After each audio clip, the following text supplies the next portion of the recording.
চলে আসছে। আমি জানি না ওই লোকটার বাড়ি কোথায়।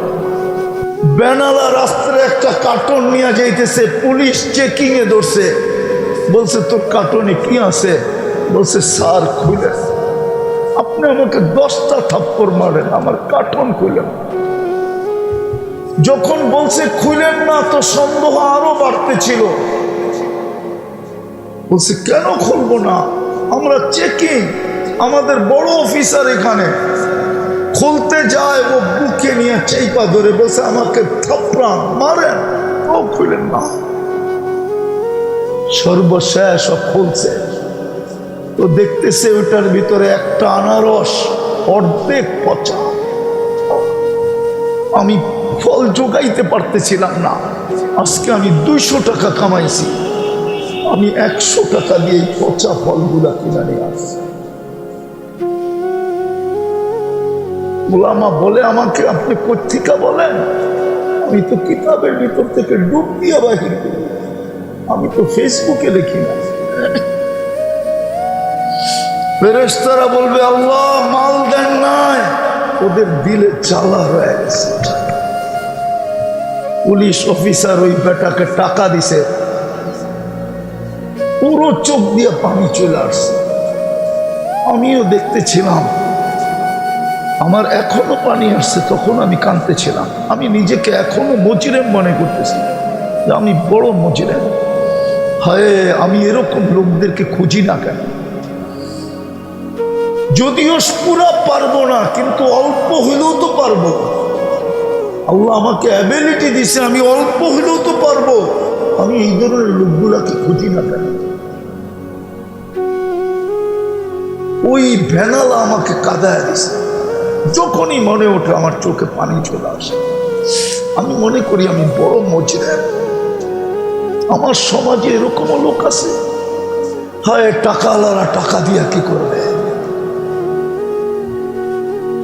ফুজাইল ইবনে ইয়াজ রাহমাতুল্লাহ আলাইহি তো বলছিল, লুকমাতুন ফি বাতনি জায়ে খায়রুম মিন বিনাই জামে। এরকম লোকের মুখে এক লুকমা উঠায় দেওয়া জামে মসজিদ বানানোর চেয়ে বড় সওয়াব। আমি বলি না, ফুজাইল ইবনে ইয়াজ বলছে। আপনারা জানি না ফুজাইল ইবনে ইয়াজকে চিনেন কিনা? ওলামা চিনবে, আপনারা চিনবেন। তো যেটা বুঝাইতেছিলাম, ভাগ্য খুলি ওই জান্নাত দিয়া কিনবে, গরিবদেরকে ডাকবে, আল্লাহ হাসবে আর বলবে মা আতাইতাহুমুল মা, মা আতাইতুহুমুল মা, সাদাকু, এরা সত্য বলছেন, মাল দেয় নাই। ঐক্য জোটার আজকে কি? ঐক্য জোট তো দুনিয়া দেখবে কিয়ামতের মাঠে। 7 বাররে আজম, 7 মহাদেশের, দুনিয়ার শত শত দেশের গরিবরা যখন কিয়ামতের মাঠে ঐক্যজোট হবে আর স্লোগান দিবে, আইয়ু হিসাবিন লানা মা আতানাল্লাহু মালা, আমাদের আবার হিসাব কিসের রে? আল্লাহ তো মালই দেয় নাই। আল্লাহ বলবে বাকি ঠিক আছে ভাগ্য খোলার। ফেরেশতারা বলবে ঠিক আছে, সব ঠিক, ভাগ্য খোলার জন্য যতটুক দরকার অতটুক ঠিক আছে। আল্লাহ বলবে কানে কানে বলে দাও, ইনতালিকু ইলাল জান্নাতি বিগাইরি হিসাব ওয়ালা কিতাব, হিসাব কিতাব ছাড়া জান্নাতে চলে যাও। আগেরটা আরো মজার, তামাত্তাউ 500 আম হাত্তা ইয়াদখুলাল আগনিয়া, 500 বছর তোমরা জান্নাতেরটা ভোগ করবে, তারপরে আমি ধনীদেরকে জান্নাতে ঢুকতে দিব দিব দিব দিব। ওরা 60-70 বছর খাইছে, দুনিয়ারটা খাইছে, আমি তোমাদেরকে জান্নাতেরটা 500 বছর খাওয়াবো। এর আগে ধনীদেরকে ওয়েটিং রুমে বসায়। আম্মা জান বলতেছিলেন আয়েশা রাদিয়াল্লাহু তাআলা আনহা, আব্দুর রহমান ইবনে আউফ রাদিয়াল্লাহু তাআলা আনহুকে দেখা, যে আব্দুর রহমান তুমি আশারায়ে মুবাশশারার একজন, টপ 10-এর একজন, ঠিক না? কিন্তু মনে হয় তুমিও 500 বছর পরে যাবে। তুমিও 500 বছর, তুমিও 500 বছর। হয়তো সিরিয়ালটা তোমার আগে হইতে পারে, বাকিরা পরে, তুমি আগে ঢুকবা, কিন্তু 500 বছর পরে। আব্দুর রহমান বলতেছে, আম্মা জান, যত মাল আমার কাছে এখন আছে সব সৎকা করে দিলাম। আম্মা জান হাসি দিয়া বলে, আমি আব্দুল্লাহ রসুলের কাছ থেকে শুনছি আব্দুর রহমান, সৎকা করলে মাল কমে না, আরো বেড়ে যাবে। তুমি কমাইতে চাইলেও কমবে না। এই জন্য উনি যখন মারা যান, ওনার কাছে ক্যাশ টাকা ছিল 47 লক্ষ কোটি টাকা। আমি তো দুনিয়ার বড় লোকদেরকে দেখি আর বড় আফসোস করি, কয় টাকার মালিক, অথচ বাপ কি, অহংকার কি, বাপ কি, সামান্য একটা প্যারাডো চালায়, বাপ কি। আব্দুর রহমান ইবনে আউফ, ক্যাশ টাকা 47 লক্ষ কোটি, যেটা বাংলাদেশের 7 বছরের বাজেট। 4000 আরবি ঘোড়া, কত কত, একটার দাম বর্তমানে 10 মিলিয়ন টাকা, না 10 মিলিয়ন একটা ঘোড়ার দাম, যেটা 70 কিলোমিটার স্পিরিটে চলে, 70 কিলোমিটার, 10 মিলিয়ন আছে। নেটে পাবেন, যুবকরা পাবে, আপনারা হুজুররা বুঝবেন না। দুবাইয়ের যুবরাজের কাছে আছে কয়েকটা, প্রত্যেকটা দাম নেটে দেওয়া আছে, কত মিলিয়ন দিয়ে দিয়েছে। আমি কম দামেরটা বললাম, 10 মিলিয়ন। 4000 ঘোড়া ছিল, 40,000 বকরি ছিল। এগুলো আমি হিসাবে আনলাম না, শুধু ক্যাশ। আর এই মজমা যাবে বিনা হিসাব কিতাবে, যদি বাধ্য খোলাইতে পারবেন, পারবেন। এই দুনিয়ার থেকে 10 গুণ বড় সবচেয়ে ছোট বাড়ি। এই মাটি না, এই মাটি না, মুস্ক হবে জান্নাতের মাটি। জান্নাতের গাছ হবে পিওর জাফরান, হাসি সুহাদ জাফরান। ফল ধরবে 8 প্রকার গাছে, সোনা, রূপা, জবরজুদ, জমরুদ, ইয়াকুত, মারজান, মুক্তা আর হীরা। আজকে ধরে কাঠের গাছে। ফুল ধরবে সোনার লতায়। যুবক ডেলি 70 বার কাপড় চেঞ্জ করবে। কয়বার? এই কাপড় নূরের থেকে সুতা বানাবে। আল্লাহ যেমন যুবক তোকে কুদরত সৃষ্টির, তোর অস্তিত্বে সৃষ্টিকে ছোঁয়া লাগতে দেয় নাই, আমাদের অস্তিত্বে কোনো সৃষ্টিকে আল্লাহ ছোঁয়া লাগতে দেয় না। ঠিক জান্নাতে আমাদের কাপড়ও কোনো সৃষ্টির ছোঁয়া লাগতে দিবে না। কুদরত দিয়ে কাপড় বানাবে, কুদরত দিয়ে। কোনো দর্জি বানাবে না। দুনিয়ার আইটেম শুরু হয় 1 থেকে, জান্নাতের আইটেম শুরু হবে 70,000 থেকে। 70,000 থেকে উপরে যাবে, নিচে আসবে বর্ডার 70,000, এর নিচে আসবে না। 70,000 আইটেম একে বৈঠকে খাবে। বাবরচি পাকাবে না, আল্লাহ কুদরত দিয়ে পাকাবে। জান্নাতে কোনো কিচেন নেই, জান্নাতে কোনো বাবরচি নেই। জান্নাতে কাপড় ময়লা হইলে ধোয়ার ওয়াশিং মেশিন নেই। বাজ বাঁধবে চেঞ্জ, আল্লাহ খোলায় দিবে, আল্লাহ পড়ায় দিবে। খুলতেও দিবে না, পড়তেও দিবে না, কুদরত দিয়ে করাবে। ব্যবহারিত কাপড় রাখার জান্নাতে কোনো আলমারি নেই। শুক্রবারে আল্লাহ ডেলি দাওয়াত খাওয়াবে। বানায় রাখছে, চিনো না? এইদিকেই তো দেখে না, চিনো? চিনো কি এটা? চিনো না? হ্যাঁ, নাকফুল। নাকফুল পড়ে কে বানায় রাখছে? একটু মুস্ক দিয়া, হাঁটু পর্যন্ত মুস্ক, কমর পর্যন্ত আম্বার, কাত পর্যন্ত জাফরান। জাফরানের বাগানই তো দেখে নাই, প্রত্যেকের লোভ লাগবে। আমার তো ভিতরে ভিতরেও পানি পড়তেছে, কেন আমি জাফরানের বাগান দেখছি স্পেনে, মাইলকে মাইল বাগান। বাগান না ক্ষেত, ভিতরে ডুইকাই হাদিস মনে উঠছে যে কোমর থেকে কাঁধ পর্যন্ত তো এই পিওর জাফরান দিয়া বানাবে। শুকনা জাফরান দেখতে একরকম, কাঁচাটা দেখতে আরেক রকম। সবচেয়ে সুপার হলো কাঁচাটা, যখন খেতে থাকে শুকানো হয় না, হয় ওর যে দৃশ্য কেমনে বুঝাবো, আমার কাছে ভাষা নাই। তখনই আমার মনে উঠছে এই বুকে মাথা রাখলে কেমন মজা হয়। এই বুকে না মনে হয় হুজুররা রাখবো থাকবো না, এই বুকে মাথা রাখলে কেমন মজা হবে। চেহারাটা তৈরি করছে হোয়াইট কাফুর দিয়া, 120 ফিট লম্বা হবে, চুলটিও 120 ফিট লম্বা হবে। 120 ফিট লম্বা, প্রত্যেক জান্নাতি 120 ফিট লম্বা হবে। আমাদের মা বোনরও 120 ফিট লম্বা হবে, চুলটিও 120 ফিট লম্বা হবে। হায় হায়, 3 কিলোমিটার ঘেরের কুচি লাগানো লেহেঙ্গা পরা থাকে, 3 কিলোমিটার ঘেরের কুচি নূর দিয়া বানানো। হায় হায়, আল্লাহ রসুল বলছে, যুবক লাউ সাহিকা আলা দুনিয়া লাতানাব্বারাতিদ দুনিয়া কুল্লাহা। কোনদিন আল্লাহ এই আধ্যাত্মিক শক্তি দিবে কিনা জানি না। কোন মাহফিলে জোশে চইলা এসব পর্দা সরায়া দিয়া বললাম, যুবক দেখ, যদি দিত তাহলে হয়তো কোনো মজমায় যুবকদেরকে পাগল করতে পারতাম। আল্লাহ রসুল বলছে, লাউ কাশাফা সাকাইহি লাগাবা দাউউশ শামস। এই দুইটা পাও খুলে দিলে সূর্য চিরদিনের জন্য আলো হারায় ফেলবে। লাউ বাসাগা সাবআতি আবহুর লাসারা আযবা।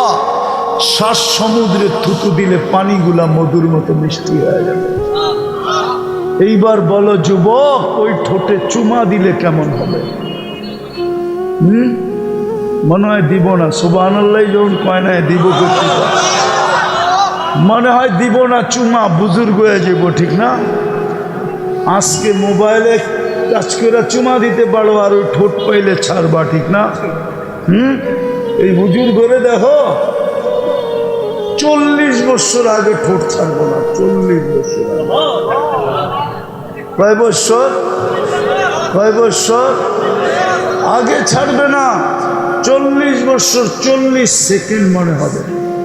হুর গালে চিমটি দিবে আর বলবে, আলাইসা লাকা ফিয়া রাব্বা। ঠোঁট ছাড়া আর কোনো কাহিনী নাই।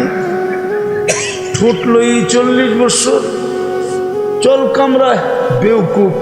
এই জন্য হাদিসে আছে যে সবার শেষে জান্নাতে যাবে ও হুরের রূপ দেখে 30 বছর তাকায় থাকবে।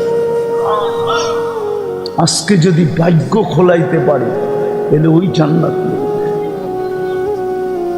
জীবনটা ছোট, ভাগ্যটা বড়। আমি তো আপনার কাছে পাও না, এই জন্যই তো মুহাদ্দিসকে স্বপ্নে দেখা জিজ্ঞাসা করছিল সাথীরা, কি অবস্থা? দাড়ি দেখায় পার। দাড়ি দেখায় পার মানে? আল্লাহর সামনে দাঁড়াইছিলাম, আল্লাহ জিজ্ঞাসা করছিল, বুইরা কিনিয়া এইসব? দাড়ির হাদিস মনে উঠছে, কয় কিচ্ছু আনি নাই, সাদা দাড়ি। আল্লাহ চেতা গেছে, সাদা দাড়ি চেতেন কেন? আপনি কি বলেন নাই জিবরিল আলাইহিস সালামকে? জিবরিল আলাইহিস সালাম কি বলে নাই আমাদের নবীজিকে? আমাদের নবীজি বলে নাই সাহাবাদেরকে? ওনারা কি বলে নাই আমাদেরকে? ইন্নাল্লাহা লা ইস্তাহি বি শাইবাতিন শাইয়াবা ফিল ইসলাম। যে ইসলামের ভিতরে দাড়ি পাকায় দিছে, ওরে দেখলে আপনি লজ্জা পান। এইখানে আইসা দেখতেছি উল্টাটা, আপনি রাগ হইতেছেন। আল্লাহ আইসা দিয়া বলে, সবাই সত্য বলছে, আমিও সত্য বলছি, মাফ করে দিলাম, যা।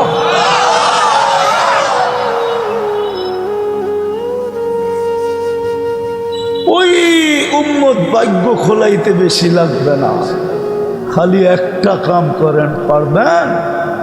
হ্যাঁ পারবেন, কিন্তু পারবেন কোত্থেকা? হায় হায়, পারলে কি আর আমার দেশে কাদিয়ানি হয়? পারলে কি এত বড় জিনিস? হায় হায়, জান দিলেও তো এটা হারানোর কথা না। মুহাম্মদুর রসুল্লাহ কেউ হারায়া দেয়? আমি লিখি না, ইমাম বুখারী রহমতুল্লাহ আলাইহি লেখছেন। কবরের প্রথম প্রশ্ন কি জানেন? কি? মান? ইমাম বুখারী কয় না, আপনি বলেন। ইমাম বুখারী বলেন, ইমাম মুসলিম বলেন। আর এটা যুক্তিতেও আসে না। মান রব্বুকা কি করে আগে জিগায়? রব চিনছেন কাকে দিয়া? কাকে দিয়া? মুহাম্মদুর রাসূলুল্লাহ দিয়া আপনি চিনছেন রব। আপনি দিন চিনছেন কাকে দিয়া? মুহাম্মদুর রাসূলুল্লাহ দিয়া। তো যাকে দিয়া দিন চিনলেন, ওটা বাদ দিয়ে অন্যটা জিগায় কি করে? এই জন্য ইমাম বুখারী রহমতুল্লাহ আলাইহি দেখছেন কিতাবুল জানায়েজে আছে, কবরের প্রথম প্রশ্ন, মা কুনতা তাকুলু ফি হাদার রাজুল মুহাম্মদ সাল্লাল্লাহু আলাইহি ওয়াসাল্লাম। বলো আমার বন্ধুর রঙে কতটুকু রঙিন ছিল, আমার বন্ধুর রঙে কতটুকু রঙিন ছিল, এটা আগে প্রমাণ করো। এটা যদি প্রমাণ করতে পারো, বাকি দুটা প্রমাণ করতে হবে না। আর এটা যদি প্রমাণ করতে না পারো, তাহলে বাকি দুটা জিজ্ঞাসা করারও দরকার হবে না। আগে বলো বন্ধুর রঙে কতটুকু রঙে। যেই বন্ধুর উম্মত বানায় তোমাকে আমি শ্রেষ্ঠত্বের মুকুট দিয়েছিলাম, যেই রসুল কাঁদতে কাঁদতে 23 বছর কাঁদছেন, দুনিয়ার থেকে যাওয়ার সময় কাঁদতেছিলেন, এখনো কাঁদতেছেন, যিনি কবর থেকে উঠবে কাঁদতে কাঁদতে। আবুল সামরকান্দি লেখছেন, আমি আমার সমাজকে দেখতেছি ছোট একটা পদ পাওয়ার জন্য কেমন কিভাবে জান দিতে চাইতেছে, অথচ কিয়ামতের দিন মাকামে মাহমুদ পাবে। নবী রসুল সব নফসি নফসি বলতে থাকবে, ফেরেশতা পর্যন্ত জমিনে পড়বে, কিয়ামতের মাঠে পড়বে আর বলবে রব্বি নফসি রব্বি সাল্লিম। জিবরিল পর্যন্ত আল্লাহ জমিনে পড়বে আর বলবে রব্বি সাল্লিম, রব আমাকে বাঁচান। ওই দিন মুহাম্মদুর রাসূলুল্লাহ বলবে উম্মতি উম্মতি। একটা করলেই ভাগ্য খুলে যাবে, সেটা হলো চলেন আমরা মুহাম্মদুর রাসূলুল্লাহর গোলাম। क्या वफा तूने मोहम्मद से तो हम तेरे हैं, ये दुनिया क्या चीज है लौह कलम तेरे हैं। दुनिया की जिनिस सब उठा दिया दिबे अल्लाह, बंधुर गुलाम बोल गुलाम, मुहम्मदुर रसूलुल्लाहर गुलाम। पारबेन? हाँ पारबेन? গোলামীর সবচেয়ে বড় নিদর্শন আমি দিতেছি, সবচেয়ে বড় নিদর্শন। হায় হায় হায়, আল্লাহর রসুলের দুনিয়ার সর্বশেষ ওসিয়ত, এরপরে আর কোন ওসিয়ত করেন না। সর্বশেষ কথা, এরপরে আর কোনো কথা বলেন না। সর্বশেষ কথা দুইটা ছিল, আসসালা আসসালা ওমা মালাকাত আইমান। উম্মত নামাজ নামাজ নামাজ নামাজ নামাজ নামাজ। আজকে 90% উম্মত নামাজ পড়ে। পারবেন পড়তে? প্রথম তওবা করতে হবে। পারবেন তওবা করতে? কে কে রাজি তওবা করতে? তাহলে বলেন আল্লাহ অতীত থেকে তওবা করলাম। নামান দ্বিতীয় আরেকটা কাজ পারবেন? পারবেন? আজকের থেকে যখনই ঘুমাইতে যাবেন, বিছনায় শুয়া হোক বসা হোক, হাত দুটা উঠায় বলবেন আল্লাহ আমি মাপ চায় ঘুমাইলাম।